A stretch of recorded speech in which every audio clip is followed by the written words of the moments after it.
কবরটা যদি চাই জান্নাতের বাগান হোক, এই ব্যবস্থাপনা দুনিয়ায় থাকতেই আমাদের করতে হবে। আল্লাহ তাআলা বলেন, নিশ্চয়ই যারা বলে আমাদের রব আল্লাহ, জবান খুলে বলেন আমাদের রব কে? আরো জোরে বলেন নাকি? এই যে আমরা আল্লাহ আল্লাহ বলি, এর পাওয়ার কত জানেন? হাদিসের মধ্যে আসছে, নবীজি সাল্লাল্লাহু আলাইহি ওয়াসাল্লাম বলেন, এই পৃথিবীতে যতক্ষণ পর্যন্ত আল্লাহ আল্লাহ বলনেওয়ালা একজন ব্যক্তিও বেঁচে থাকবে, শুধুমাত্র ওই আল্লাহ বলনেওয়ালা ব্যক্তির কারণে আল্লাহ এই পৃথিবী ধ্বংস করবে না। তাহলে যারা বলে আমাদের রব আল্লাহ, আমাদের রব আল্লাহ, আচ্ছা, আল্লাহকে রব বলার পরে তখন আমাদের দায়িত্ব কি? এই কথার উপরে অটল থাকা। যে কোনো কথার উপরে অটল থাকা, এটা শুধু মৌখিক কর্মের দ্বারাই সীমাবদ্ধ নয়, দৈহিক কর্মের সাথেও সম্পৃক্ত থাকে। মৌখিক যেমন বলে আন্তরিক, তেমন কর্মেও তেমন, এ বিশ্বাস রাখতে হবে। তাহলে কি? আমার রব আল্লাহ, এটা মুখে যেমন বললাম, ওই রবের সব হুকুম আহকাম মেনে চলতে হবে।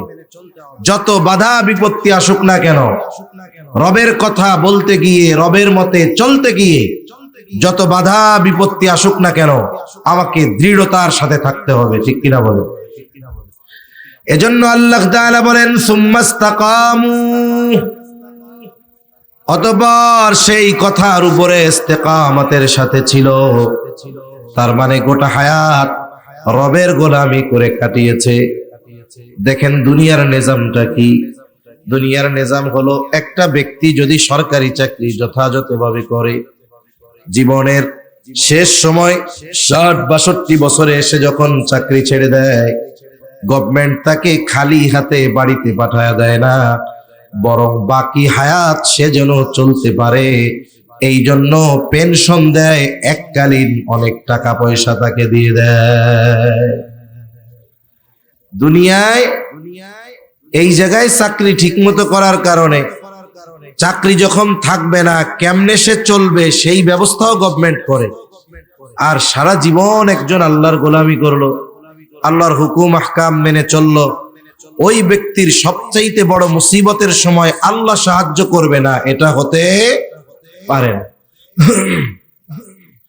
এজন্য আল্লাহ তাআলা বলেন, সুম্মাস্তাকামু তাতানাজ্জালু আলাইহিমুল মালাইকা, ওই ব্যক্তি যখন তার জীবনের অন্তিম সময় চলে আসে, ওই ব্যক্তিকে তো শয়তান ধোঁকা দিয়ে বেঈমান বানানোর চেষ্টা করবে। আর আল্লাহ তাআলা জানায় দেন, তাতানাজ্জালু আলাইহিমুল মালাইকা, আল্লাহ তাআলা তার কাছে ফেরেশতা পাঠায় দেয়, তার কাছে ফেরেশতা চলে আসে। কেন?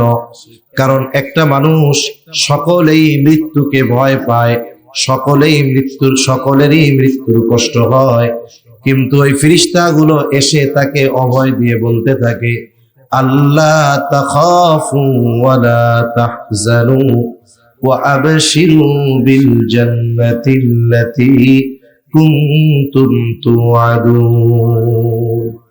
ও ভয় পায় না জানি শয়তান আমাকে বেঈমান বানায় ফেলে। আর ওই ফেরেশতারা এসে বলে, আল্লাহ তাখাফু, ও আল্লাহর বান্দা তুমি ভয় পাও না, ওয়ালা তাহজানু, তুমি চিন্তিত হয়ো না, বরং তার ভয় আর চিন্তা যেন পরিপূর্ণ দূর হয়ে যায়। এই জন্য ওই মুমূর্ষ মৃত্যু পথযাত্রী ব্যক্তিকে ফেরেশতারা আল্লাহ তাআলার নির্দেশে জান্নাতের সুসংবাদ জানায় দেয়। তার মানে মৃত্যুর আগে, এই আয়াতের আলোকে যেটা বোঝা যায়, ইমানদার বান্দা মৃত্যুর আগেই তার চূড়ান্ত বাসস্থানের সম্পর্কে সংবাদ পেয়ে যায়। সুসংবাদ বা যে কোনো সংবাদ অনেক ভাবে দেওয়া যায়। কেমনে? মানুষ তার ইন্দ্রিয় সমূহ দিয়ে অনেক কিছু বুঝতে পারে। যেমন আল্লাহ তাআলা আমাদেরকে একটা জিনিস দিচ্ছেন, নাক। এই নাক দিয়ে আমরা ঘ্রাণ নিতে পারি। মানুষ এই নাকের মাধ্যমে কোটি কোটি সুগন্ধি ঘ্রাণকে আলাদা করতে পারে, পার্থক্য করতে পারে। যেমন প্রত্যেকটা জিনিসের ঘ্রাণ পাওয়ার পরে আমি মেসেজ পেয়ে যাই যে এটা কিসের ঘ্রাণ, তাই না? মনে করেন পাশে বিরিয়ানি রান্না করতেছি, কথার কথা, বিরিয়ানিতে যখন বিরিয়ানির মশলাগুলো সুন্দর মতো দেয়, তখন ওর আশেপাশে যারা থাকে কি রান্না হয়েছে বা হচ্ছে না দেখলেও না জানলেও ও যখন ঘ্রাণ পায় বিরিয়ানি, ঠিক কিনা বলেন? তার মানে ঘ্রাণের মাধ্যমে সংবাদ পাওয়া যায়। আতর একজন লাগাইছে, কে লাগাইছে দেখে নাই, কি লাগাইছে তাও দেখে নাই, ঘ্রাণের মাধ্যমে জানা যায় যে হ্যাঁ আতর লাগাইছে। তার মানে যে কোনো সংবাদ, সুসংবাদ বা অন্য সংবাদ ঘ্রাণের মাধ্যমেও পাওয়া যায়। হয়তো ওই মুমিন বান্দা, তার জন্য পরিবেশটা এমন হবে যে কেমন যেন তার নাকে জান্নাতি ঘ্রাণ আসতে থাকবে। পৃথিবীতে একদল ফেরেশতা আছে যাদের কাজই হলো এই ধরনের মজলিস কোথায় আছে এগুলো খুঁজে বের করা। যেখানেই তারা আসে, যেখানেই মজলিস দেখে, এই মজলিসের চারদিকে তারা দাঁড়ায় যায়। উপস্থিত মজলিসে যারা, তাদেরকে বেষ্টনী দিয়ে দাঁড়ায়, এবং এই বেষ্টনীর মধ্যে যারা থাকে এই মজলিসে, তাদের উপরে আল্লাহ তাআলার পক্ষ থেকে বিশেষ রহমত নাজিল হয়। সুবহানাল্লাহ।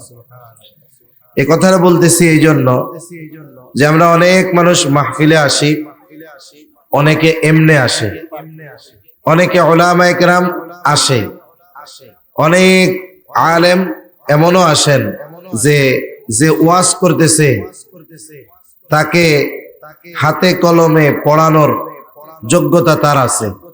আবার এমনও হতে পারে যে ওয়াজ করতেছে ওই উস্তাদের কাছে পড়ার যোগ্যতাও তার নেই। এরপরেও অনেক বড় বড় বুজুর্গ উলামায়ে কেরাম দ্বীনি মাহফিলে এসে বসেন। কেন? যা বলবে এটা কি ওনার অজানা এই জন্য না, চিন্তা করে হাদিস পড়াইছে যেই জায়গাটা এখন আল্লাহর রহমত বর্ষিত হচ্ছে, ওনারা চায় যে এই মজলিসের বদৌলতে কিছু সময় বসে আল্লাহর বিশেষ রহমত আমার উপরে বর্ষিত হোক। এজন্য এই মজলিসগুলো হলো এমন মজলিস যেখানে বসলে আল্লাহ তাআলার রহমত পাওয়া যায়। সাথে সাথে যদি ইমানদার হয়, তাহলে আমল করুক আর না করুক, ইমানদার হওয়ার কারণে আল্লাহ সুবহানাহু ওয়া তাআলা তার সব সগীরা গুনাহগুলো মাফ করে দেয়। সুবহানাল্লাহ। তাহলে এই ধরনের মজলিস, এতে এসে বসলেই লাভ, এসে বসলেই লাভ। আল্লাহ তাআলা আমাদেরকে এই ধরনের দ্বীনি মজলিসগুলায়, মুহাক্কিক হাক্কানি উলামায়ে কেরামের মজমায় মজলিসে বেশি বেশি বসার তৌফিক দান করুন বলি আমিন। সম্মানিত উপস্থিতি, একটি বিষয়কে সামনে রেখে আমাকে আলোচনা করতে হবে। এই বিষয়কে কেন্দ্র করেই কোরআনুল কারীমের প্রসিদ্ধ একটি সূরা, সূরা আলে ইমরান থেকে 185 নম্বর আয়াত তিলাওয়াত করেছি। রাসূল আকরাম সাল্লাল্লাহু আলাইহি ওয়াসাল্লামের অগণিত হাদিস থেকে একটা হাদিস পাঠ করেছি। এই পৃথিবীতে যত সত্য আছে সব সত্য সব মানুষ বিশ্বাস করে না, সব সত্য সব মানুষ বিশ্বাস করে না। যেমন আল্লাহ তাআলা আমাদের সৃষ্টি করেছেন, এ কথা সত্য, এ ব্যাপারে কোনো সন্দেহ আছে? কিন্তু বলেন তো, স্রষ্টা হিসাবে আল্লাহ তাআলাকে বিশ্বাস করে না এই পৃথিবীতে এই রকম লোক আছে না নাই? কোটি কোটি কোটি কোটি আছে, যে তারা স্রষ্টার অস্তিত্বে অবিশ্বাসী। এত বড় একটা সত্য তারা অস্বীকার করে। কিন্তু এই পৃথিবীর আরেকটি সত্য আছে, যেটাকে আল্লাহ তাআলা কোরআনুল কারীমের মধ্যে কয়েক জায়গায় ইয়াকিন বলে অভিহিত করেছেন। যেমন এক জায়গায় আল্লাহ তাআলা বলেন, ওয়া'বুদ রাব্বাকা হাত্তা ইয়াতিয়াকাল ইয়াকিন, আপনি আপনার রবের ইবাদত করেন দৃঢ় সত্যের আগমন পর্যন্ত। আবার আরেক জায়গায় আছে যে লাম নাকু মিনাল মুসাল্লিন ওয়া লাম নাকু নুতঈমুল মিসকিন ওয়া কুননা নাখুদু মাআল খায়িদিন ওয়া কুননা নুকাযযিবু বিয়াউমিদ্দিন হাত্তা আতানাল ইয়াকিন। দৃঢ় সত্য চলে আসলো। এই দৃঢ় সত্য এর অর্থ হলো মৃত্যু। এটা এমন এক সত্য, এই মৃত্যুর স্রষ্টা যিনি আল্লাহ, তাকে অনেক মানুষ অস্বীকার করে। কিন্তু এই মৃত্যু এমন এক সত্য, এটাকে পৃথিবীর কেউ অস্বীকার করে না। যে নাস্তিক স্রষ্টাকে বিশ্বাস করে না, কিন্তু স্রষ্টার সৃষ্টি, আল্লাহর সৃষ্টি এই মৃত্যুকে আল্লাহ তারা বিশ্বাস করে। এমন এক সত্য এটা, যেই সত্যের ব্যাপারে পৃথিবীর কোনো মানুষের মধ্যে মতানৈক্য নাই, কোনো মতভেদ নাই, কোনো ইখতিলাফ নাই। এমন সত্য যেটা প্রত্যেকটা প্রাণীকে এই সত্যের মুখোমুখি হওয়া লাগবেই, কোনো সন্দেহ নেই। তবে যারা মুমিন, তারা এই মৃত্যুর মাধ্যমেই সব কিছু শেষ হয়ে যায় এটাতে বিশ্বাস করে না, বরং তারা বিশ্বাস করে মৃত্যুর মাধ্যমে নতুন আরেক জগতের সূচনা হয়। এজন্য এই মৃত্যুর ব্যাপারে আমাদের সদা সর্বদা সব সময় প্রস্তুত থাকা দরকার। শয়তান চায় আমরা যেন মৃত্যু থেকে গাফেল থাকি।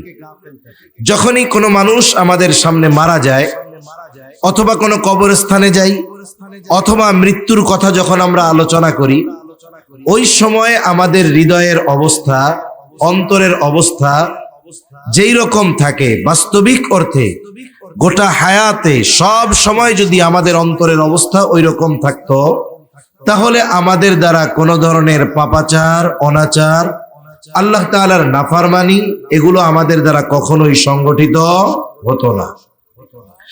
এজন্য নবীজি সাল্লাল্লাহু আলাইহি ওয়াসাল্লাম বারবার মৃত্যুর কথা স্মরণ করার কথা বলেছেন। নবীজি সাল্লাল্লাহু আলাইহি ওয়াসাল্লাম বলেন, নবী সাল্লাল্লাহু আলাইহি ওয়াসাল্লাম বলেন, আকসিরু যিকরা হাযিমিল লাযযাত, ওই জিনিসের স্মরণ বেশি বেশি করো যেটা সব কিছুর স্বাদকে বিনষ্ট করে দেয়। একটা আনন্দঘন পরিবেশ, যেই পরিবেশে সবাই আনন্দ করতেছে, এমন একটা পরিবেশকে মুহূর্তের ভিতরে বিষাদে রূপ দিতে পারে যেই জিনিস, এটার নাম হলো মৃত্যু। ঠিক কিনা বলেন? মনে করেন এক বাড়িতে অনুষ্ঠান হচ্ছে, বিবাহ অনুষ্ঠান, সবাই আনন্দিত। ইতিমধ্যে যদি ওই জায়গায় কন্যা অথবা যেই বর পক্ষের ছেলে সে যদি মারা যায়, সবার আনন্দ মুহূর্তের মধ্যে বিষাদে রূপান্তরিত হবে। যেই বক্সে গান বাজতেছিল ওইটাও মুহূর্তের ভিতরে সূরা ইয়াসিন চালায়া দিবে। যারা একটু আগে নিজেদের সৌন্দর্যকে মানুষের সামনে প্রকাশিত করতেছিল মাথার কাপড় ফেলে, ওরাও মুহূর্তের ভিতরে মাথায় কাপড় উঠিয়ে দিবে। তাহলে মৃত্যু এমন এক জিনিস, মুহূর্তের ভিতরে মানুষের সবকিছু পরিবর্তন করে দিতে পারে। এই মৃত্যুর স্বাদ আমাদের প্রতিটি প্রাণকে আস্বাদন করতেই হবে। আমাদের যখন আল্লাহ তাআলা মায়ের গর্ভে আমরা যখন ছিলাম, 120 দিন পর আল্লাহ তাআলা মায়ের পেটের মধ্যে একজন ফেরেশতা পাঠিয়ে দিয়েছেন। ওই ফেরেশতা আমার আপনার এই দেহের সাথে রূহের সম্পর্ক কতদিন থাকবে, তার মানে আমার হায়াতটা কতদিন হবে, ওই দিন এটা নির্ধারিত হয়ে গেছে। আমরা যত মানুষ আছি, আমাদের মৃত্যুর সময় নির্ধারিত, শুধু নির্ধারিত না, বলে সুনির্ধারিত। কিন্তু আফসোসের ব্যাপার হলো ওই নির্ধারিত সময়টা আমাদের জানা নাই, ওই নির্ধারিত সময়টা আমাদের থেকে অজানা। তবে সময় নির্ধারিত আছে। একেবারে যখন আমার আপনার সময় শেষ হয়ে যাবে, আমি আপনি সুস্থ থাকি আর অসুস্থ থাকি, সময় শেষ হয়ে গেলে আর এই দুনিয়ায় থাকা যাবে না। একটা মানুষ অসুস্থ হলেই মারা যায় তা নয়, বরং মৃত্যুর মূল কারণ তার হায়াত শেষ হয়ে যাওয়া। কিন্তু আল্লাহ সুবহানাহু ওয়া তাআলা এই মৃত্যুর কোনো না কোনো কারণ রাখেন। আবার দেখুন, অনেক মানুষ এমনও হয় যে সে সুস্থ, রাতের বেলায় পরিবারের সবার সাথে খাবার দাবার খেয়ে সবার সাথে কথা বলে সুস্থ মানুষ বিছানায় শুতে গেল, অথচ সকাল বেলায় আর ঘুম থেকে উঠে না। এবার ডাকা হইতেছে, উঠে না। দরজা ভেঙে বা খুলে ভিতরে গিয়ে দেখা হলো সে আরো 4-5 ঘন্টা আগে বোঝা যায় দুনিয়া থেকে চলে গেছে। এরকম কত ঘটনা ঘটতেছে। আবার দেখুন, আমরা মনে করি যে মৃত্যু মনে হয় স্বাভাবিক শুধু বৃদ্ধদের হবে, যুবক যারা এরা মরবে না। এজন্য যখন কোনো তরুণ যুবক মারা যায়, অনেক সময় তাদের ব্যাপারে আমরা দেখি মানুষ এভাবে বলে, অমুক ভাইয়ের অকাল মৃত্যুতে আমরা শোকাহত। অকাল মৃত্যু বলতে কি বোঝায়? বলে আসলে এমনটা আর কি, যেই লোকটা মরার মতো উপযুক্ত ছিল না কিন্তু অসময়ে মরে গেছে। আসলে তো বিষয়টা এমন নয়, ওনার তো সময় শেষ হয়েছে, এই জন্যই না মরছে। এজন্য মৃত্যু চলে আসতে পারে, বার্ধক্যেও হতে পারে, প্রৌঢ়ত্বেও হতে পারে, যৌবনেও হতে পারে, কৈশোরেও হতে পারে, শৈশবেও হতে পারে। কখন মৃত্যু চলে আসে এই নির্ধারিত সময় আমাদের জানা নাই। তবে ওই সময়টা যখন আসবে, আমি আপনি জানি আর না জানি, মালাকুল মউত মৃত্যু আমার আপনার কাছে যথাসময়ে চলে আসবে। ঠিক কিনা বলেন? এক সময়ও, এক মুহূর্ত মৃত্যু আসার ক্ষেত্রে বিলম্ব করবে না, আবার এক মুহূর্ত আগেও মৃত্যু আসবে না। এই পৃথিবীতে অনেক মানুষ আছে বছরের পর বছর লাইফ সাপোর্টে। সৌদি আরবের এক প্রিন্সের ব্যাপারে দেখলাম 17-18 বছর অ্যাক্সিডেন্ট করে কোমায় আছে।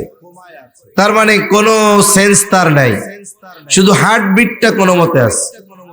না সে তাকায়, না সে বলে, না সে দেখে, না সে খায়। কোনো মতে পাইপ দিয়ে তার পাকস্থলীতে কিছু তরল পানীয় পৌঁছিয়ে দেওয়া হয়, আর সব বিছানায় 17-18 বছর ওই এক অবস্থায় আছে। স্বাভাবিক, মরে না কেন? বলে এখনো হায়াত শেষ হয় নাই। ঠিক কিনা বলে? এজন্য আমার আপনার মৃত্যু যথা সময়ে চলে আসবে, কিন্তু আফসোস আমি আপনি সেই মৃত্যু সম্পর্কে গাফেল। আবার মৃত্যু পরবর্তীকালীন যেই লম্বা সফর, ওই সফরের সামানা সংগ্রহের ক্ষেত্রেও আমরা গাফেল। অথচ উচিত কি ছিল? উচিত ছিল দুনিয়ার সফরটা তো একেবারে সংক্ষিপ্ত। আল্লাহ তাআলা আমাদেরকে একটি নির্দিষ্ট মঞ্জিলের দিকে ছেড়ে দিয়েছেন। সৃষ্টির পর থেকে নিয়ে ক্রমান্বয়ে আমরা প্রত্যেকটা স্থানে কিছুকাল অবস্থান করে আমাদের অনন্তকালের চূড়ান্ত গন্তব্যের দিকে ছুটে চলছি। এটা আমাদের মূল জায়গা নয়। মূল জায়গা তো পৃথিবীর সব মানুষের হয়তো জান্নাত, না হয় জাহান্নাম। এটাই আমাদের মূল গন্তব্য। বাকি সময়টা আমরা কেমন যেন মুসাফিরের মতো আসি, কিছুদিন আবার চলে যাব। এজন্য আমরা শুধু স্থান পরিবর্তন করি। আল্লাহ তাআলা আদম আলাইহিস সালাম থেকে যখন আমাদের সৃষ্টি করেছেন, আমাদের মানুষের মৌলিক জিনিসটা হলো রূহ। রূহ যখন দেহ থেকে বের হয়ে যায়, বলে মানুষের এই বডির আর কোনো দাম থাকে না। যত দ্রুত সম্ভব তাকে কবরস্থ করা হয়, তার কাফন দাফনের ব্যবস্থা করা হয়। রূহ অবিনশ্বর, এটা কখনো ধ্বংস হবে না। কেন? বলে রূহ হলো আল্লাহ তাআলার আদেশ, যেটা আল্লাহর আদেশ। আল্লাহ যেমন চিরন্তন, বলে রূহও এরকম চিরন্তন। আল্লাহ যেমন চিরন্তন, আল্লাহর কালাম এটাও তেমন চিরন্তন।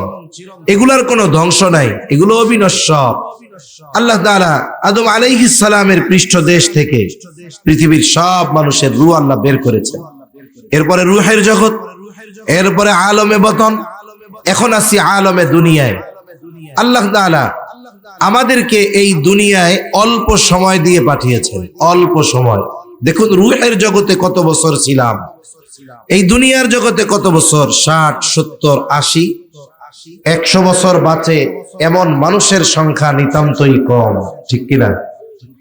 অথচ এই 60-70 বছরের হায়াতের দাম কত বেশি। বলে এই সময়টা যারা কাজে লাগায়, ওই মানুষগুলো অনন্তকালের চিরন্তন বা অনন্তকালের সফলতা তারা অর্জন করে।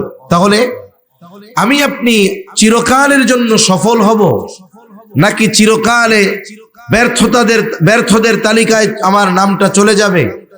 এটা নির্ভর করে এই দুনিয়ার কর্মের উপরে। এজন্য দুনিয়ার হায়াতটা কম, কিন্তু এই হায়াতের মূল্য অনেক বেশি। কারণ একজন মানুষ এই দুনিয়ার সময়কে কাজে লাগিয়ে হয়তো সে চিরকালের শান্তির স্থান জান্নাতের বাসিন্দা হয়, অথবা এই দুনিয়ার অল্প সময়ে মজা মাস্তি করে সে চিরকালের শান্তি হারিয়ে চিরকালের জন্য জাহান্নামের বাসিন্দা হয়ে যায়। এজন্য 1 নাম্বার, আমরা দুনিয়ার সময়টার মূল্যায়ন করব। আল্লাহ তৌফিক দান করেন, বলি আমিন।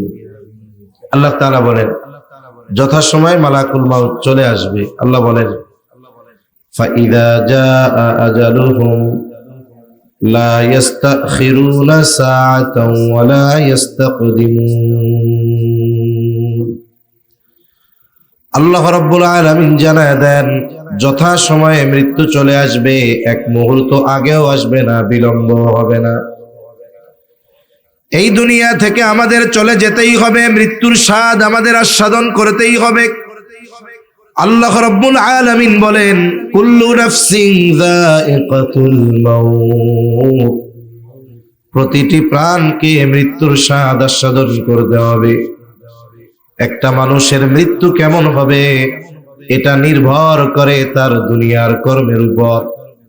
একটা মানুষ যদি ঈমানের সাথে নেক আমল করে, আল্লাহ তাআলার হুকুম আহকাম মেনে চলে, আল্লাহ তাআলার আনুগত্য যথাযথভাবে করে, মৃত্যুর সময় শয়তান তাকে ঈমানহীন করার জন্য যত চেষ্টা প্রচেষ্টা করুক না কেন, আল্লাহ তাআলা এই শয়তানের বাহিনীর বিরুদ্ধে আল্লাহ তাআলা তার আসমানি বাহিনী পাঠায় দেয়। এজন্য আমরা যদি আলমে বরজখ তথা কবর জগৎ থেকেই যদি শান্তিতে থাকতে চাই, দুনিয়ার জমিন থেকেই আমাদেরকে সেই প্রস্তুতি গ্রহণ করতে হবে যেন আমার মরণটা সুন্দর হয়, খাতেমা বিল খাইর, আমার জীবনের শেষ বিষয়টা যেন উত্তম হয়। এই জন্য আমাদের উচিত এখন থেকেই প্রস্তুতি নেওয়া, কারণ কোন সময় আমার আপনার মরণ চলে আসবে এটা বলা যায় না। একজন নেককার বান্দা, ইমানদার বান্দা, সে যতই আমল করুক না কেন, যতই ইবাদত করুক না কেন, তার মধ্যে একটা ভয়, একটা চিন্তা সব সময় থাকে যে আমার জীবনের শেষ সময়গুলো কিভাবে অতিবাহিত হবে। দেখুন, একজন দুনিয়াদার মানুষ যখন আস্তে আস্তে বৃদ্ধ হয়, অনেক ক্ষেত্রে ওই দুনিয়াদার বৃদ্ধ মানুষের দুনিয়ার চিন্তা বাড়তে থাকে। এই জন্য অনেক সময় দুনিয়াদার সম্পদওয়ালা বৃদ্ধ মানুষ হসপিটালে ভর্তি, তাকে যদি আমি আপনি জিজ্ঞাসা করি, আপনার হায়াত তো মনে হয় শেষের দিক, এই জীবনের শেষ সময় সে আপনার ইচ্ছাগুলো কি? দুনিয়াদার মানুষের জবাবটা অধিকাংশ সময় দুনিয়ামুখী হয়। কেমন যেন সে জবাব দিবে এইরকম, বলে আমার 3টা ছেলে 2টা মেয়ে, 2টা ছেলে এস্টাবলিশড হয়ে গেছে, একজন ইউরোপে আর একজন আমেরিকা, আর একটা ছেলে লেখাপড়া করতেছে। যদি আমি বেঁচে থাকতে তারও একটা ব্যবস্থা হয়ে যাইতো, সাথে সাথে মেয়ে 2টার যদি ব্যবস্থা হয়ে যাইতো, তাহলে আমি মরেও শান্তি পাইতাম। চিন্তা করে দেখেন, দুনিয়াদার ব্যক্তিকে যদি মৃত্যুর আগেও তার ইচ্ছার কথা জিজ্ঞাসা করেন, তার ইচ্ছাটাও ওই মুহূর্তে দুনিয়া সম্পৃক্ত হয়। আর দিনদার মানুষ যারা নামাজ কালাম ঠিকমতো পড়ে, হারাম হালাল বেঁচে চলে, এই ধরনের মানুষ যারা, সময়ের সাথে সাথে এনাদের জিজ্ঞাসা করবেন যে দাড়ি তো পাক ধরছে, চোখে তো কম দেখেন, চামড়া তো ঘুষায়া যাচ্ছে, এখন কি মন চায়? তার কথা একটাই, এখন আর দুনিয়ার কিছু মন চায় না। আল্লাহ তাআলার কাছে একটাই চাওয়া, যেন ঈমান নিয়ে তার সামনে দাঁড়াতে পারি। তার মানে তার চিন্তা চেতনা ধ্যান ধারণা এখন হলো ঈমান নিয়ে মরা। কারণ সেও জানে শয়তান একজন ঈমানদারকে ঈমানহীন করার জন্য সবচাইতে বড় আক্রমণ চালায় তার মৃত্যুর সময়। এই জন্য যেই মানুষগুলো সারা জিন্দেগি আল্লাহর হুকুম আহকাম মেনে চলল, এই মানুষগুলো দুনিয়া থেকে বিদায়ের ওই গুরুত্বপূর্ণ সময়, ওই বিপদের সময়, মুসিবতের সময়, যেই আল্লাহর গোলামি সারা হায়াত করেছে, বলে আল্লাহ তাআলা ওই মুসিবতের সময় তার সাহায্যের জন্য সকল ব্যবস্থাপনা করে।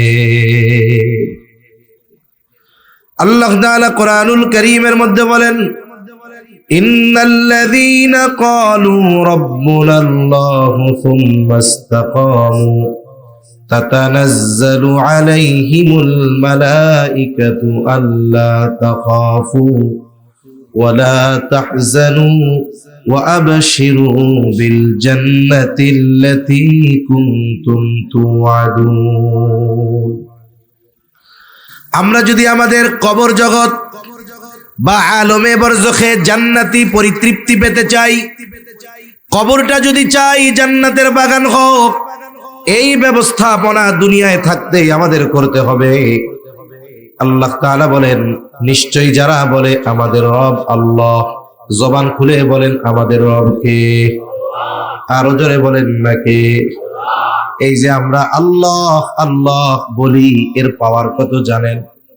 হাদিসের মধ্যে আসছে, নবীজি সাল্লাল্লাহু আলাইহি ওয়াসাল্লাম বলেন, এই পৃথিবীতে যতক্ষণ পর্যন্ত আল্লাহ আল্লাহ বলনেওয়ালা একজন ব্যক্তিও বেঁচে থাকবে, শুধুমাত্র ওই আল্লাহ বলনেওয়ালা ব্যক্তির কারণে আল্লাহ এই পৃথিবী ধ্বংস করবে না। তাহলে যারা বলে আমাদের রব আল্লাহ, আমাদের রব আল্লাহ, আচ্ছা, আল্লাহকে রব বলার পরে তখন আমাদের দায়িত্ব কি?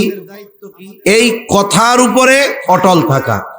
যে কোনো কথার উপরে অটল থাকা, এটা শুধু মৌখিক কর্মের দ্বারাই সীমাবদ্ধ নয়, দৈহিক কর্মের সাথেও সম্পৃক্ত থাকে।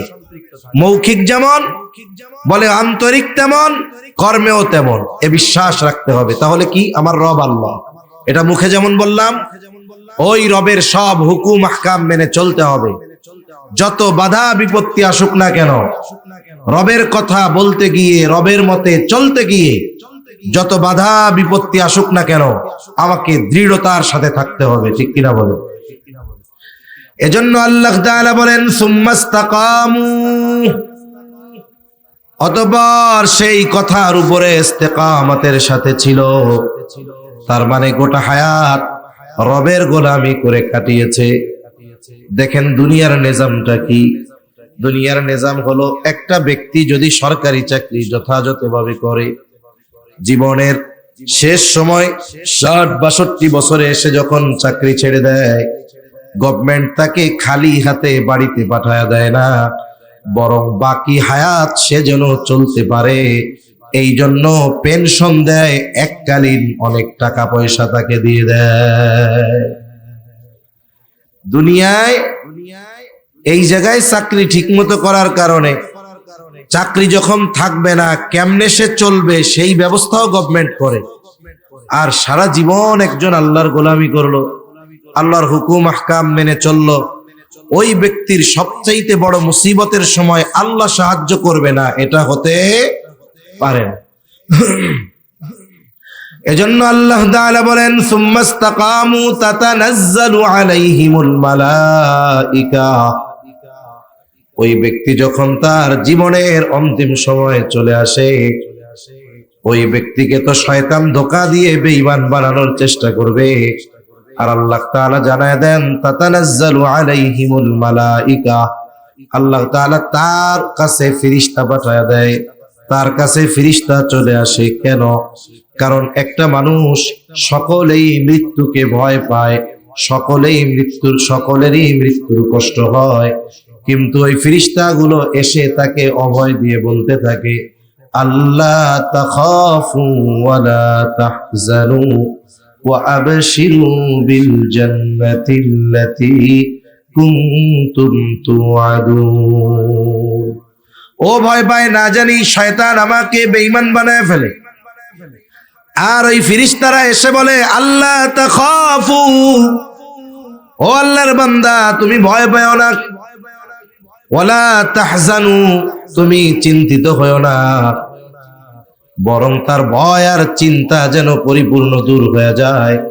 এই জন্য ওই মুমূর্ষ মৃত্যু পথযাত্রী ব্যক্তিকে ফেরেশতারা আল্লাহ তাআলার নির্দেশে জান্নাতের সুসংবাদ জানায় দেয়। তার মানে মৃত্যুর আগে, এই আয়াতের আলোকে যেটা বোঝা যায়, ইমানদার বান্দা মৃত্যুর আগেই তার চূড়ান্ত বাসস্থানের সম্পর্কে সংবাদ পেয়ে যায়। সুসংবাদ বা যে কোনো সংবাদ অনেক ভাবে দেওয়া যায়। কেমনে? মানুষ তার ইন্দ্রিয় সমূহ দিয়ে অনেক কিছু বুঝতে পারে। যেমন আল্লাহ তাআলা আমাদেরকে একটা জিনিস দিচ্ছেন, নাক। এই নাক দিয়ে আমরা ঘ্রাণ নিতে পারি। মানুষ এই নাকের মাধ্যমে কোটি কোটি সুগন্ধি ঘ্রাণকে আলাদা করতে পারে, পার্থক্য করতে পারে। যেমন প্রত্যেকটা জিনিসের ঘ্রাণ পাওয়ার পরে আমি মেসেজ পেয়ে যাই যে এটা কিসের ঘ্রাণ, তাই না? মনে করেন পাশে বিরিয়ানি রান্না করতেছি, কথার কথা, বিরিয়ানিতে যখন বিরিয়ানির মশলাগুলো সুন্দর মতো দেয়, তখন ওর আশেপাশে যারা থাকে কি রান্না হয়েছে বা হচ্ছে না দেখলেও না জানলেও ও যখন ঘ্রাণ পায় বিরিয়ানি, ঠিক কিনা বলেন? তার মানে ঘ্রাণের মাধ্যমে সংবাদ পাওয়া যায়। আতর একজন লাগাইছে, কে লাগাইছে দেখে নাই, কি লাগাইছে তাও দেখে নাই, ঘ্রাণের মাধ্যমে জানা যায় যে হ্যাঁ আতর লাগাইছে। তার মানে যে কোনো সংবাদ, সুসংবাদ বা অন্য সংবাদ ঘ্রাণের মাধ্যমে পাওয়া যায়। হয়তো ওই মুমিন বান্দা, তার জন্য পরিবেশটা এমন হবে যে কেমন যেন তার নাকে জান্নাতি ঘ্রাণ আসতে থাকবে। এরপরে বলে দেখার মাধ্যমেও পাওয়া যায়। একটা জিনিস দূরে আছে, এর ঘ্রাণও পাই না, কিন্তু দেখার মাধ্যমে এই জিনিসের সংবাদ জানা যায়। আর একটা কি বলে, দেখিও না, ঘ্রাণও পাই না, তারে শোনানো হয়, বলে কানের মাধ্যমে সংবাদ পাওয়া যায়।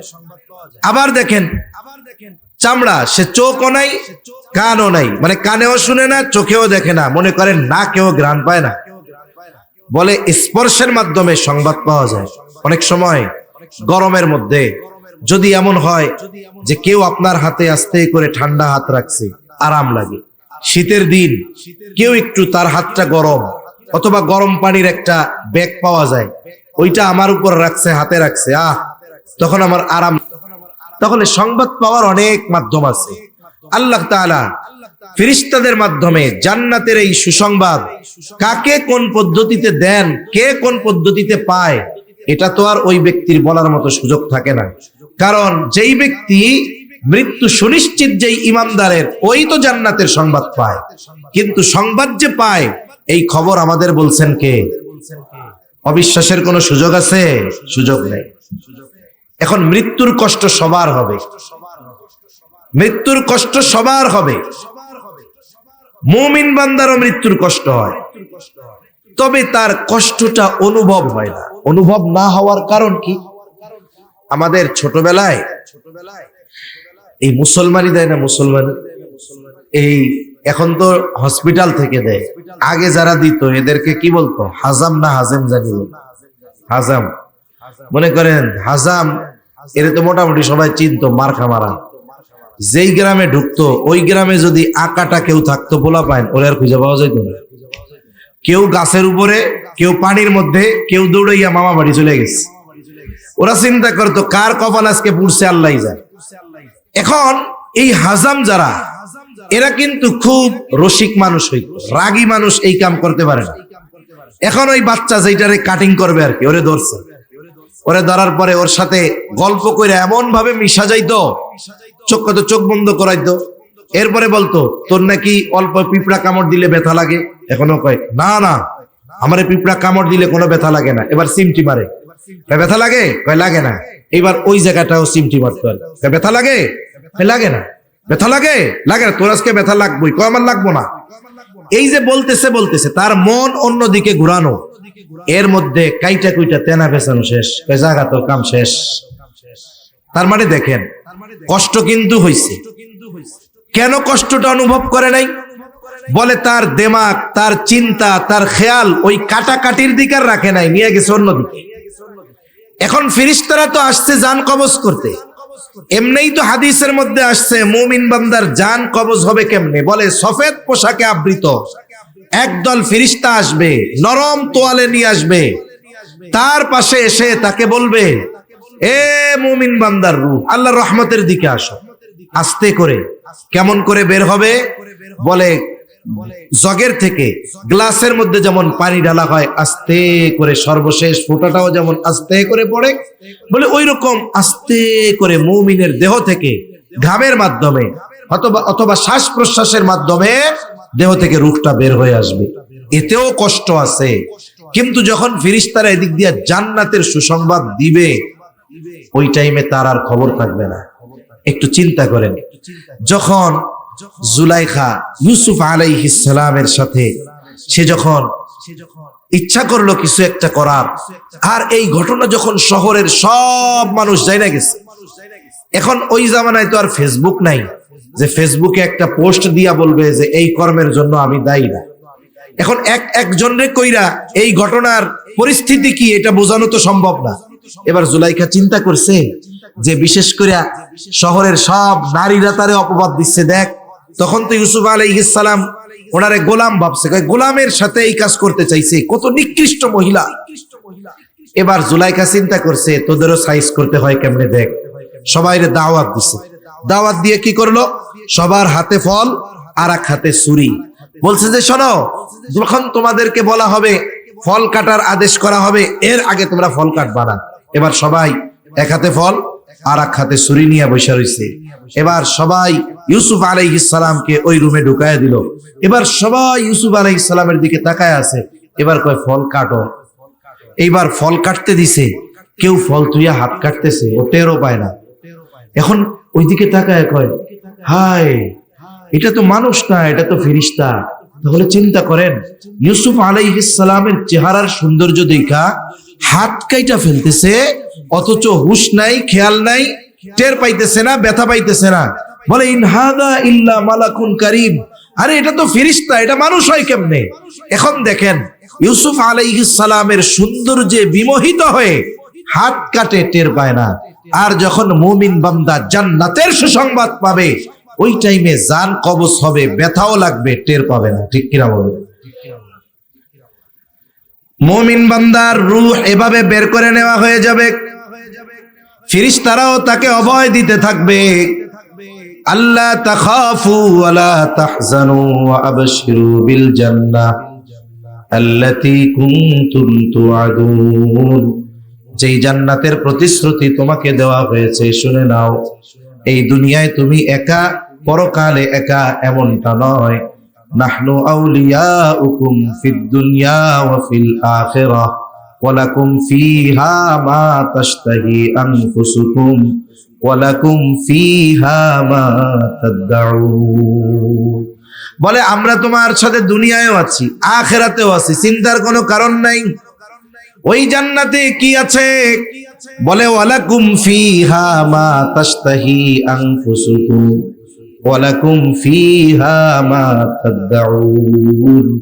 বলে তোমার মন যা চায় জান্নাতে তাই আছে, সাথে সাথে তোমাকে যা কিছু দেওয়ার প্রতিশ্রুতি দেওয়া হয়েছে সেগুলো তো আছেই আছে, বরং তোমার মন যা চায় ওগুলো সব জান্নাতে আছে। একটা মানুষের মন দুনিয়ায় যত কিছু চাইতে পারে, দুনিয়ায় পাওয়া সম্ভব না, কিন্তু মন যত কিছু চাইতে পারে সব কিছু পাওয়া যাবে কোথায়? বলে জান্নাতে। এজন্য ওই সংবাদ পাইয়া আর মৃত্যুর কষ্ট তার মধ্যে অনুভব হবে না। এবার তার রূহ নিয়ে ফেরেশতারা উপরের দিকে ওঠা শুরু করবে। প্রত্যেক আসমানের দরজা আছে, জিজ্ঞাসা করা হবে কার রূহ? অমকের ছেলে অমক। হ্যাঁ, লোকটা দুনিয়ায় ভালো ছিল।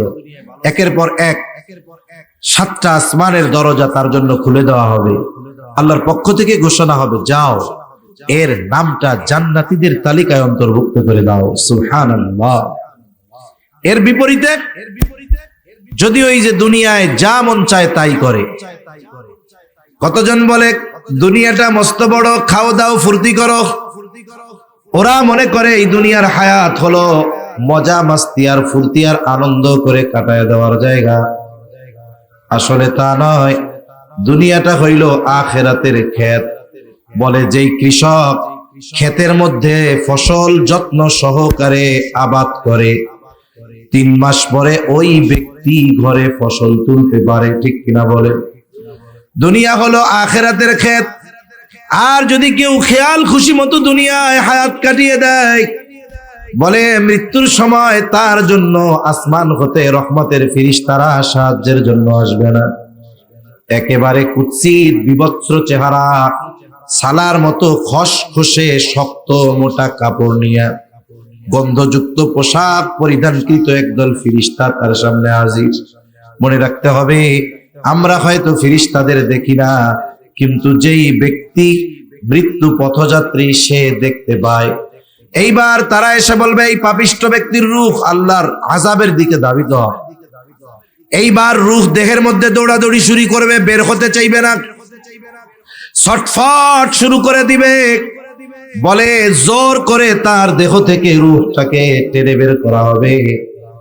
বলে গরম শিক যদি তুলার মধ্যে ঢুকে দেওয়া হয়, যেমন ভাবে টান দিলে জোর করে বের করে আনতে হয়, কারণ তুলা পুড়ে তার সাথে লেগে যায়, বলে ওই রকম জোর করে বের করা হবে। তার আত্মা কবজের সময় কষ্ট কত পরিমাণ হবে। বলা হয় যদি একটা জীবন্ত ছাগলের চামড়া ছিলে ফেলা হতো, ওই জীবন্ত ছাগলের যত কষ্ট হয় তার চাইতে একজন পাপীর মৃত্যুর সময় আরো বেশি কষ্ট হয়। এইবার তার রূহ নিয়ে আকাশের দিকে যাওয়ার অনুমতি চাওয়া হবে, অনুমতি দেওয়া হবে না। আল্লাহর পক্ষ থেকেই বলা হবে এর নামটা জাহান্নামীদের তালিকায় অন্তর্ভুক্ত করে দাও। এইবার আমার আপনার কবর জগতের সবচাইতে গুরুত্বপূর্ণ বিষয়টা একটু খেয়াল করেন। আমাকে আপনাকে মৃত্যুর পর গোসল দেওয়া হবে, কাফন পরানো হবে, এরপরে জানাজা দিয়ে কবরে নিয়ে যাওয়া হবে, কবরস্থ করা হবে।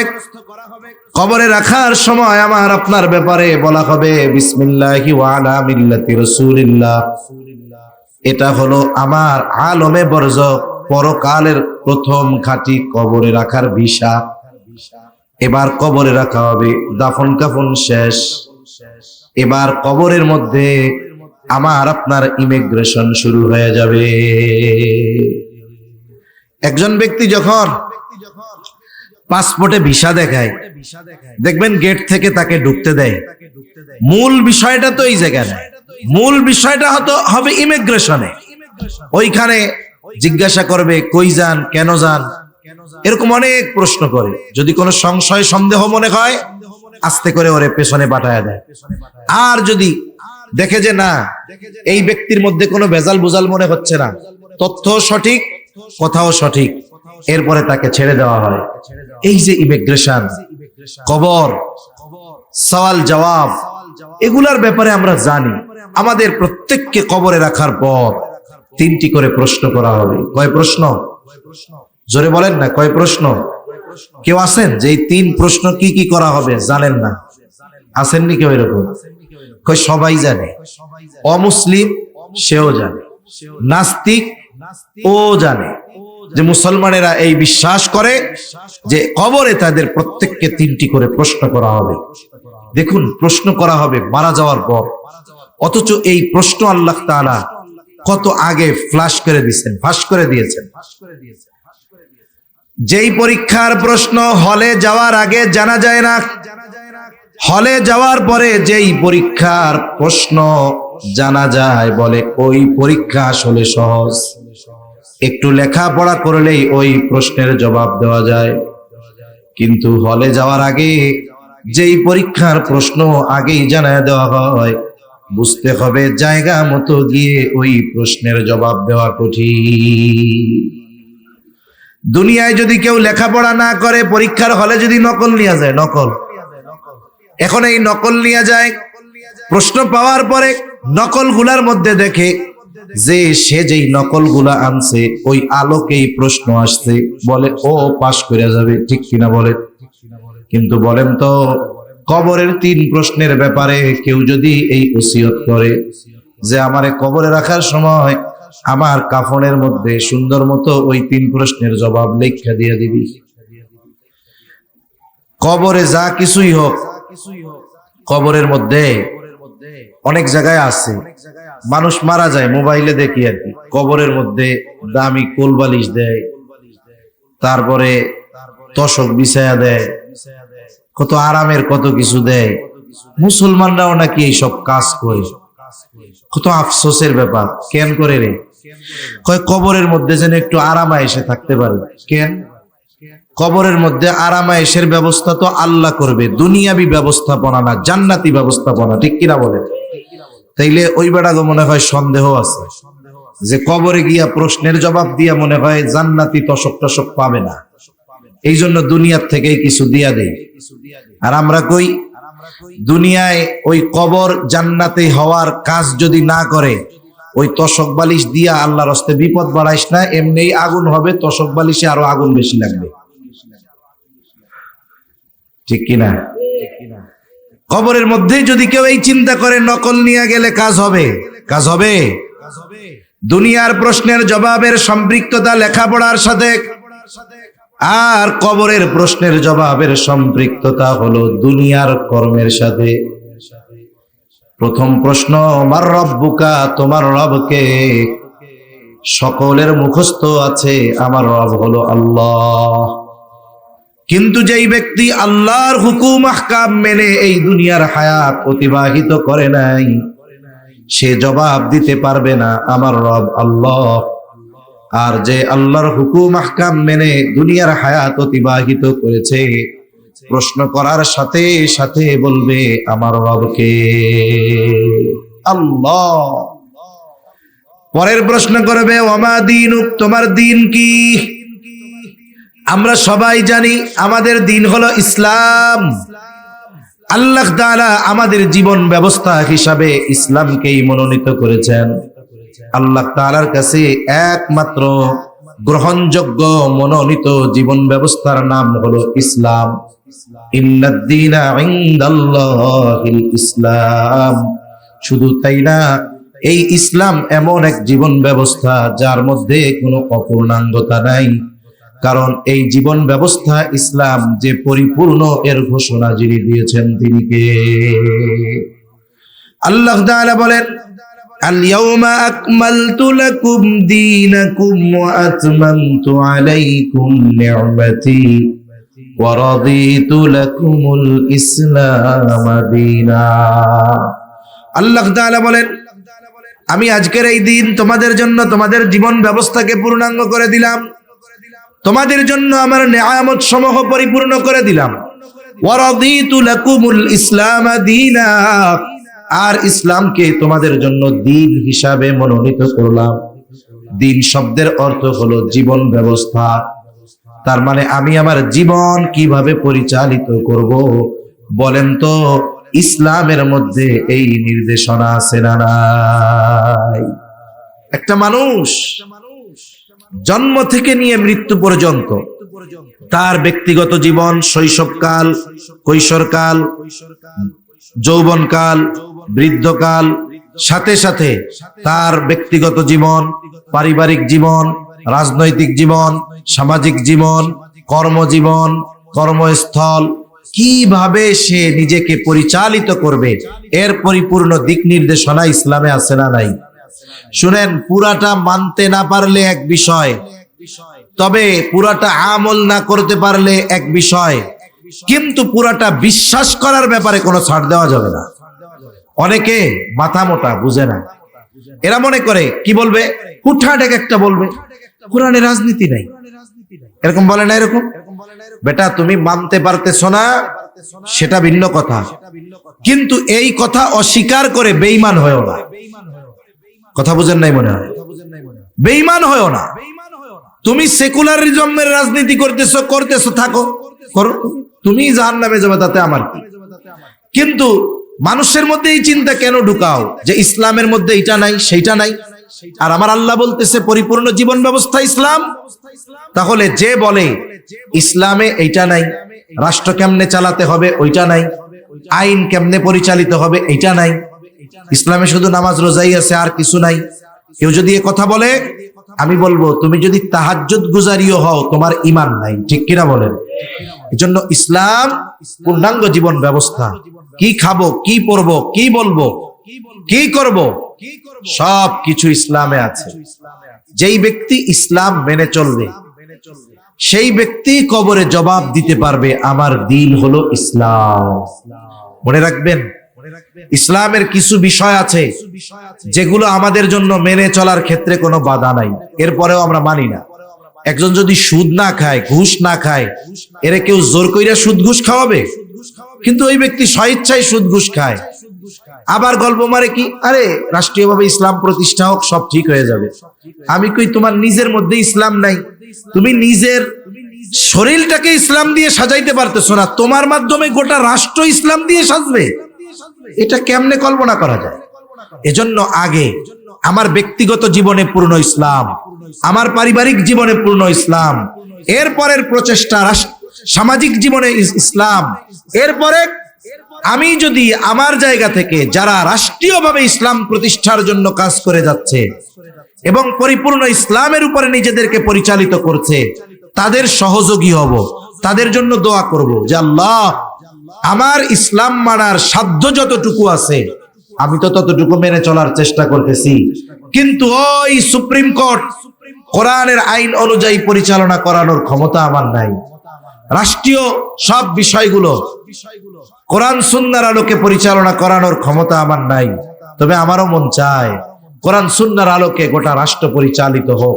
আল্লাহ আপনি গোটা দুনিয়াব্যাপী আপনার দ্বীনের অনুসরণে, দ্বীনের অনুকরণে মানুষের জীবন পরিচালনার ব্যবস্থা করে দেন। এ তো বাইসা গেলাম কইয়া, কিন্তু আমাদের অবস্থা কি যে আমরা নিজেদের মধ্যেই ইসলাম আনতে পারতেছি না। এখন কবরে গিয়া যদি জিজ্ঞাসা করে তোমার দ্বীন কি, আমার আপনার বলার উপায় আছে? জোরে বলেন, বলার উপায় আছে? এজন্য নিজের জীবনে কমপক্ষে আমার অধীনস্থ যারা আছে তাদের জীবনে ইসলামের আলোকে জীবন অতিবাহিত করানোর ব্যবস্থা আমাদের করা দরকার, নইলে উপায় নাই, কাজ হবে না। গরু 100 জবাই দিয়ে খাওয়াইলেও কাম হবে না যদি জবাব না দেওয়া যায়। 3 নাম্বার প্রশ্ন নবীজিকে দেখায় বলা হবে মা হাযার রাজুলুল্লাযী বুইসা ফীকুম, অথবা বলা হবে ও আমার নবিয়ুকা, তোমার নবীকে, যেই ব্যক্তি দুনিয়ায় নবীর সুন্নাতের আলোকে নিজেকে সুসজ্জিত করেছে। মনে রাখতে হবে আমি যদি বলি আমি আশিকে রাসূল কিন্তু আমার মধ্যে রাসূলের সুন্নাত নাই, অবস্থা কেমন যেন কেমন হইল।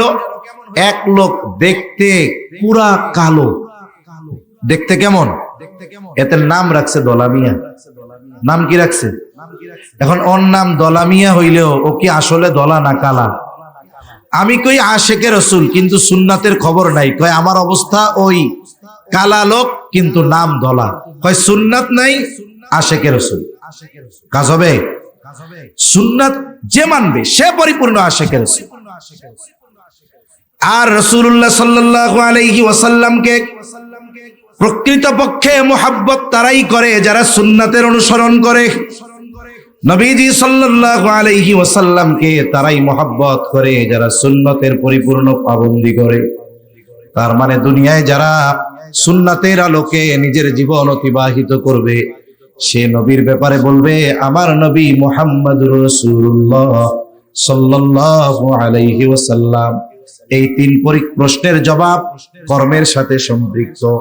যেই ব্যক্তি জবাব দিতে পারবে সাথে সাথে তার ব্যাপারে ঘোষণা আসবে সাদাকা আবদি, সাদাকা আবদি, ফাফরিশুহু মিনাল জান্নাহ, ফালবিসুহু মিনাল জান্নাহ, ওয়াফতাহু লাহু বাবান ইলাল জান্নাহ। বলবে আমার বান্দা সত্য বলেছে, ফাফরিশুহু মিনাল জান্নাহ, তার জন্য জান্নাতের বিছানায় না বিছায়া দাও। তাইলে মানুষ মারা গেলে কবরের মধ্যে যে লেপ তোশক দেন কে, আল্লাহরটা পাইবো না এই ডরে নাকি? যদি আমি আপনি আমার আপনার হায়াত ঠিক মতো অতিবাহিত করি কবরের মধ্যে লেপ কম্বল খেতা বালিশ লাগবে না। আল্লাহ তাআলা ওই ইমানদারের মাটির কবরটাকে জান্নাতের বিছানা বিছায়া দিবে। ওয়ালবিসুহু মিনাল জান্নাহ, জান্নাতের পোশাক তারে পরায়া দাও। ওয়াফতাহু লাহু বাবান ইলাল জান্নাহ, বলে জান্নাতের সাথে তার কবরের সাথে দরজা খুলে দাও। হাদিসের মধ্যে আসছে বলে তার কবরটা এতটা বিস্তৃত করে দেওয়া হবে তার দৃষ্টিসীমা যত দূর যায় তত দূর পর্যন্ত বিস্তৃত করে দেওয়া হবে। আর এক বর্ণনায় আসছে যখন এই 3 প্রশ্নের জবাব সে দিয়ে দিবে তাকে বলা হবে তুমি ঘুমাও যেমন করে নতুন দুলা ঘুমায়।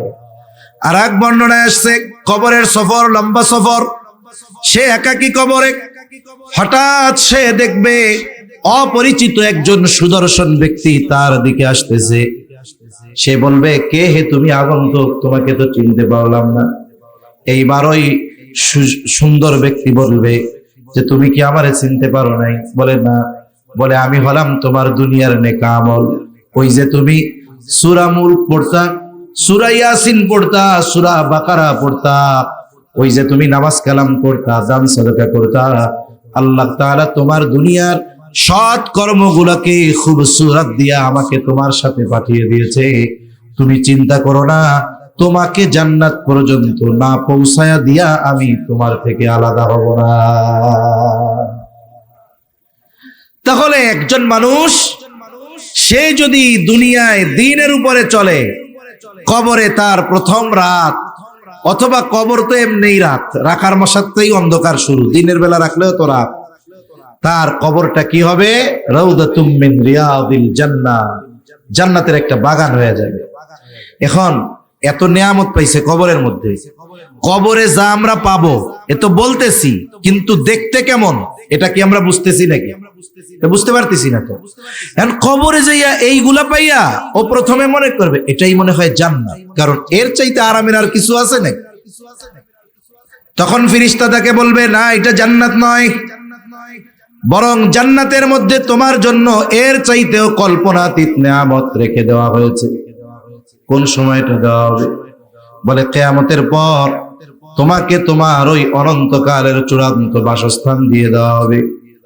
এইবারও আল্লাহর কাছে বলতে থাকবে, আল্লাহ যথাদ্রুত সম্ভব কিয়ামত কায়েম করেন, আমি আমার অনন্তকালের চূড়ান্ত বাসস্থানে যেতে চাই। আর এক বর্ণনায় আসছে প্রতিদিন তাকে তার ওই যে আবাসস্থল জান্নাত এটা এনে দেখানো হবে। আল্লাহ তাআলা যদি চান সবার ব্যাপারে এটা ঘটতে পারে, অথবা এক একজন মানুষের এক এক রকম পছন্দ আছে না। যেমন আমাদের ঢাকা শহরে কিছু মানুষ আছে, সব জায়গায় আছে, শুক্রবার ছুটির দিন, ওই দিন ওর কাম কি? ওই দিন সারাদিনও ঘুমাইয়া কাটাবে, ওর ঘুমাইতে আরাম লাগে। ওরে হয়তো বলবে যে দুনিয়ায় তো কেঁচাকেচি লেগে ঘুমাইতে পারস না, তুই ঘুমা এখন, নতুন দুলার মতো, কেউ তোরে ডিস্টার্ব করবে না। অনেকে আছে দেখবেন, সে এমনি যা হোক তা হোক, তার পছন্দ হলো তার একটা প্রশস্ত বাসস্থান থাকবে, বাড়িটা খোলামেলা হবে, আলো বাতাস আসবে। হ্যাঁ, আবার অনেকের চাওয়া কি যে সুযোগ পাইলে বন্ধু বান্ধবের সাথে একটু গল্প টল্প করে। এখন তার জন্য হয়তো ওই যে নেকা আমল খুবসুরতে আসবে, ওর সাথে গল্প করে কাটায় দিবে। তার মানে মোট কথা এই যে লম্বা এক সফর হাসর পর্যন্ত, এটা তার জন্য এক আরামদায়ক সময়কাল অতিবাহিত হতে থাকবে।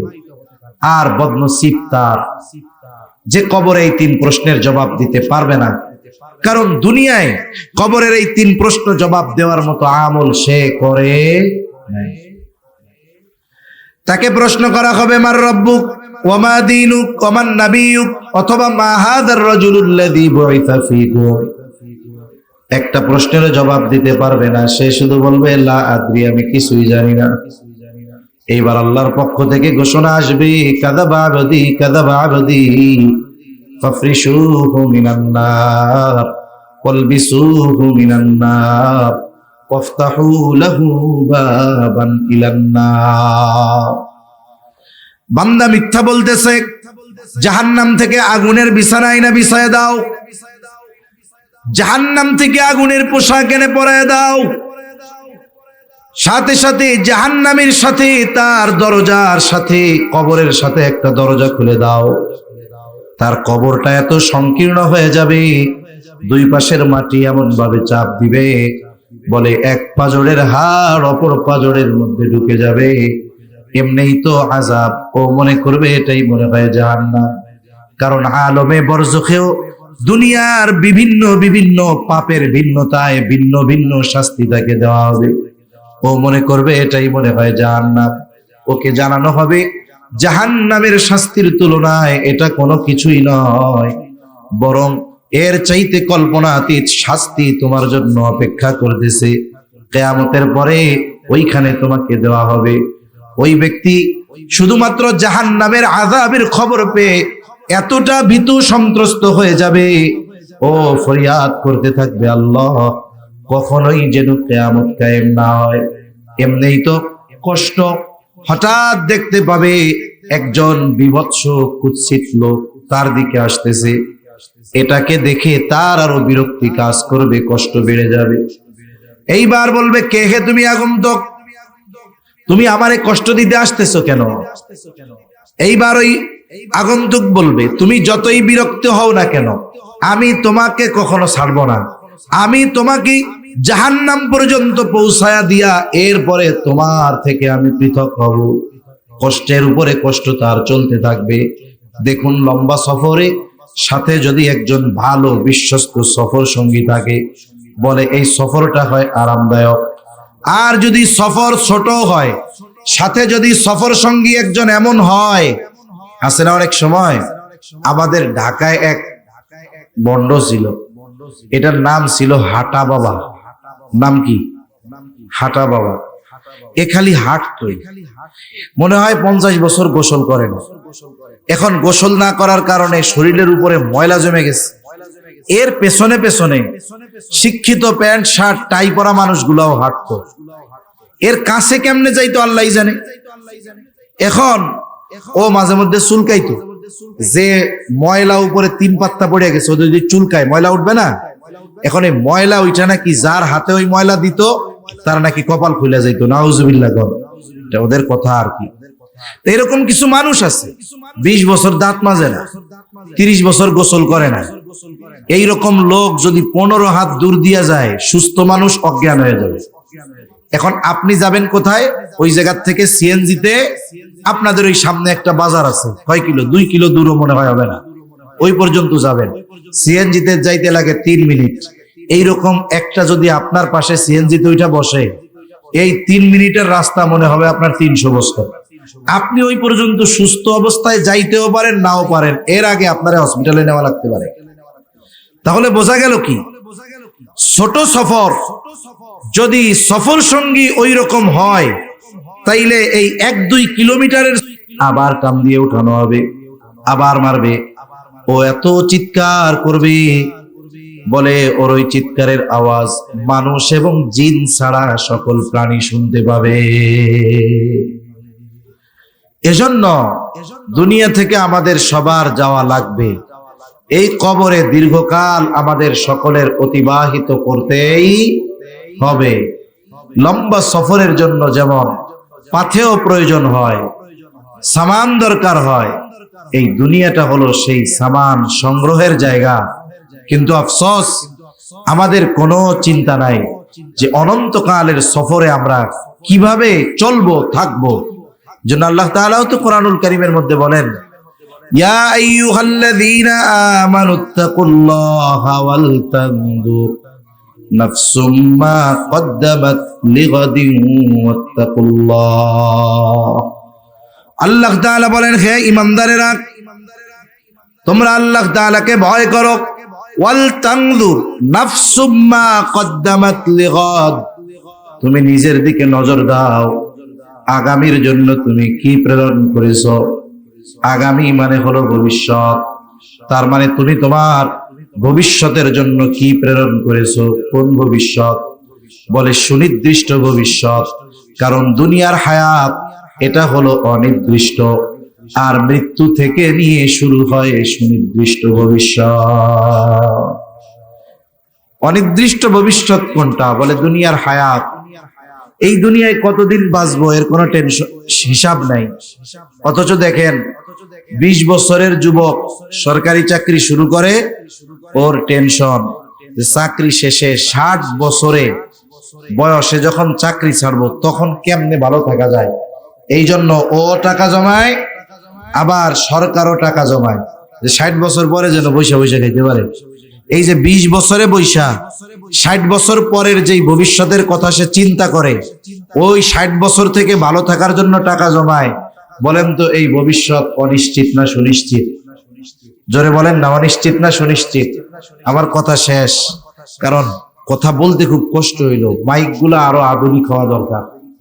এখন এই সাউন্ড সিস্টেম চলে না, আয়োজকরা তো বুঝে না। আয়োজক বলে যে আমাকে ভালো সাউন্ড দিবা, ও যে কি আনছে ও আর আমি বুঝতেছি, আপনারা না বুঝলেও। মাউথ পিস কি আনছে, মাইক কি আনছে, আপনারা না বুঝলেও আমিও বুঝতেছি, ও বুঝতেছি। যাই হোক, এজন্য ওদেরকেও অনুরোধ করি, বাহিরের আওয়াজের চাইতে ভেতরে যেন আওয়াজটা ভালো হয়, আওয়াজ যেন যিনি কথা বলতেছেন তার কানে আসে। মাইক যা হইছে হইছে, কমপক্ষে যদি এটা এই জায়গায় সেটিং করতো আমি কিছু আওয়াজ পাইতাম। আওয়াজগুলো সামনে যাইতেছে, বাহিরে ভালো আওয়াজ হইতেছে। এজন্য বক্তার কানে আওয়াজ আসলে কথা বলতে কষ্ট কম হয়। নাইলে দেখেন কানে আঙ্গুল দিয়ে যখন আপনি কথা বলেন এমনি আপনি জোরে কথা বলেন কেন? কারণ আপনার ভয়েস আপনার কানে আসে না, এই জন্য। ঠিক না? এই আমি যে কথা বলতেছি আমার আওয়াজ আমার কানে আসা দরকার, যদি না আসে কথা বলতে কষ্ট হয়। এই জন্য মাইক সেটিং গুলাও সুন্দর মতো করতে হবে। আর এই সব পাল্টাবা, এই 1500 টাকার জিনিস ব্যবহার আর করবে না, এতে আমরা যারা কথা বলি বুক ব্যথা হয়ে যায়। তাহলে দেখেন অনন্তকালের সফরের কথা আল্লাহ তাআলা বলছেন, সুনির্দিষ্ট ভবিষ্যতের কথা আল্লাহ বলছেন। সুনির্দিষ্ট ভবিষ্যৎ কি? আর একটা ওয়াজ ওদের কইরা দেই, জেনারেটর এমন জায়গায় সেটিং করবা যেন আওয়াজ না আসে। যদি সেটিং করো তুমি বোর্ড রাখবা, ওই বোর্ড এই পাশে যখন দিবা আওয়াজটা তখন এইদিকে আসবে না। কত ওয়াজ করব? এখন ওদের তো কিছু বলতে হয়, রাগ হয়ে তো লাভ নাই, ওরে জানাইতে হবে এই সিস্টেমে। তাইলে এই যে জেনারেটরের আওয়াজটা আসতেছে বিরক্তি লাগতেছে, আওয়াজটা এদিকে আসবে না। আর একটু দূরে সেটিং করো, তোমার তার আছে তুমি আর একটু দূরে দাও, তাহলে আওয়াজটা যদি না আসতো তাহলে আমার কথা বলতে এখন যে কষ্ট হচ্ছে তার চাইতে আর একটু কষ্ট কম হতো। কষ্ট পাইলেন নাকি আপনারা? এটা ওনাদের জন্য তো উপকার। তাহলে আল্লাহ তাআলা সুনির্দিষ্ট ভবিষ্যতের কথা বলছেন। সুনির্দিষ্ট ভবিষ্যতের জন্য কি পাঠাচ্ছ এটা নিজের দিকে খেয়াল দাও। সুনির্দিষ্ট ভবিষ্যৎ কোনটা? বলে মৃত্যু থেকে শুরু, কবর সুনির্দিষ্ট ভবিষ্যৎ, হাসর সুনির্দিষ্ট ভবিষ্যৎ, কারো জন্য জান্নাত অথবা জাহান্নাম এটা হলো তার অনন্তকালের চূড়ান্ত সুনির্দিষ্ট ভবিষ্যতের আবাসস্থল। দুনিয়ার আবাসস্থলে ভালো থাকার জন্য কত কিছু করি, কিন্তু কবরে থাকতে হবে দীর্ঘকাল। কতটুকু পাঠাইলাম কবরের জন্য, কতটুকু পাঠাইলাম জান্নাত পাওয়ার জন্য, এই হিসাব আমাদের করার দরকার আছে না নাই? এই হিসাব করার দরকার আছে। সাথে সাথে প্রতিদিন মৃত্যুর কথা একটু স্মরণ করতে হবে, বেশি বেশি করতে হবে। বুজুর্গানে দিন এই জন্য অনেক সময় সবক দেন মৃত্যুর মুরাকাবার সবক। আমরা যখন রাতে শুই তখন একটু এই চিন্তাটা করব যে চোখ দুইটা বন্ধ করলাম, এই যে ঘুমাইলাম, আর নাউমু কাল মাউত, ঘুম তো মৃত্যুর মতো। যদি এই চোখ বন্ধ আবার জীবনের শেষ চোখ বন্ধ হয়ে যায়, আর যদি চোখ খোলার সুযোগ না হয়, চোখ যদি খুলতে পারি তাহলে হবে সকাল, না খুলতে যদি পারি তাহলে শুরু হয়ে যাবে পরকাল। এজন্য মাঝে মধ্যে একটু নিজের চিন্তা করব যে ওই লাশের খাটিয়ায় মসজিদে যে খাটটা আছে না, একটু মাঝে মধ্যে কল্পনা করব যে ওই খাটে আমারে শোয়ায় রাখছে। আমি সবার কথা শুনতেছি কিন্তু আমার আত্মচিৎকার কেউ শুনতেছে না। সবাই আমাকে রেখে কবরে রেখে চলে আসতেছে। আমার সাথে নিয়ে যাওয়া আমার টাকায় কেনা পছন্দের চাদর ওইটাও কবরে দিচ্ছে না, ওটাও নিয়ে আসতেছে। খেয়াল করে খুঁজতেছে যে কবরের মধ্যে কিছু রয়ে গেল কিনা, এটাও নিয়ে আসতেছে। এই চিন্তাগুলোর দ্বারা আসলে মানুষের জীবনের পরিবর্তন আসে।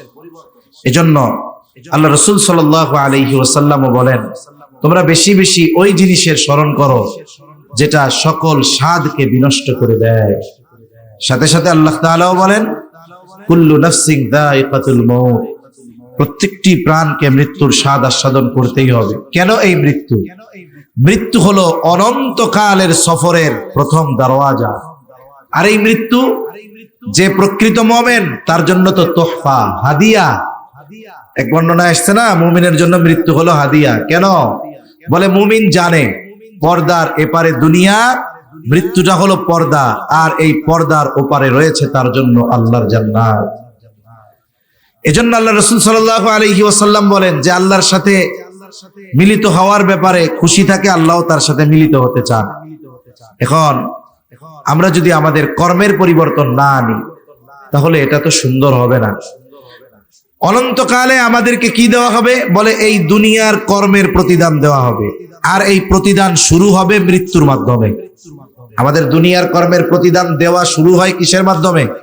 মৃত্যুর মাধ্যমে। কারণ দুনিয়ায় যে ভালো কাজ করে তার মৃত্যু যে ওইরকম হয়, দুনিয়ায় যে মন্দ কাজ করে তার মৃত্যুর সময় থেকেই শুরু হয়ে যায়। আর পরিপূর্ণ পুরস্কার বা প্রতিদান এই মৃত্যুও না, কবরও না, ওটা তো আল্লাহ কিয়ামতের দিন দিবে। একটু চিন্তা করেন, যদি কবরের কথাই যদি এরকম হয়, মৃত্যুর বিষয়টা যদি এরকম হয়, তাহলে জাহান্নামের অবস্থাটা কত কঠিন, এটা চিন্তাও করা যায় না। আচ্ছা, কবরের আযাবের তীব্রতার ব্যাপারে, শাস্তির ব্যাপারে আমরা যতটুকু বুঝতে পারি, সাহাবায়ে কেরাম এর চাইতে লক্ষ কোটি গুণ বেশি বুঝতেন, তাই না? এজন্যই তো হযরত ওসমান গনি রাদিয়াল্লাহু তাআলা আনহু জান্নাতের সুসংবাদ প্রাপ্ত একজন সাহাবী হওয়ার পরেও, নবীজির দুই কন্যার স্বামী হওয়ার পরেও, জিন্নুরাইন উপাধি পাওয়ার পরেও নবীজি উসমান রাদিয়াল্লাহু তাআলা আনহুর ব্যাপারে এক ঘটনাকে কেন্দ্র করে বলেছেন, ওসমান আল্লাহর কাছ থেকে জান্নাত কিনে নিয়েছে। এই রকম ঘোষণা পাবার পরেও হযরত ওসমান গনি রাদিয়াল্লাহু তাআলা আনহু কবরের পাশে গেলে কান্না শুরু করে দিতেন। এইরকম ব্যক্তি কবরের কথা চিন্তা করে কান্না করে, আমাদের অবস্থা কি হওয়ার দরকার ছিল? এই আত্ম উপলব্ধি আমাদের মধ্যে আসা দরকার, এই চিন্তা আমাদের মধ্যে আসা দরকার। যদি আমি আপনি ওই বিষয়টা সম্পর্কে গাফেল হয়ে যাই, উদাসীন হয়ে যাই, আমার দ্বারা ভালো কাজ হবে না, আমার দ্বারা গুনার কাজ হতেই থাকবে। এজন্য মৃত্যুর চিন্তা বেশি বেশি করব তো আমরা। এরপরে আল্লাহ তাআলা বলেন, ওয়াইন্নামা তুওয়াফাউনা উজুরাকুম ইয়াওমাল কিয়ামা, কিয়ামতের দিন মূল কথা হলো মানুষকে তার দুনিয়ার কর্মের পূর্ণ প্রতিদান দেওয়া হবে কিয়ামতে। প্রতিদান শুরু মৃত্যু থেকে, পূর্ণ প্রতিদান দেওয়া হবে কিয়ামতের দিন। আল্লাহ তাআলা বলেন, ফামান যুহজিহা আনিন নার ওয়া উদখিলাল জান্নাতা ফাকাদ ফাজ, যাকে জাহান্নাম থেকে বাঁচানো হবে, জান্নাতে প্রবেশ করানো হবে, ফাকাদ ফাজ, ওই লোকটা সফল হয়ে যাবে। আল্লাহ সুবহানাহু ওয়া তাআলা আমাদের সকলকে সফল মানুষের অন্তর্ভুক্ত হওয়ার তৌফিক দান করেন বলিয়া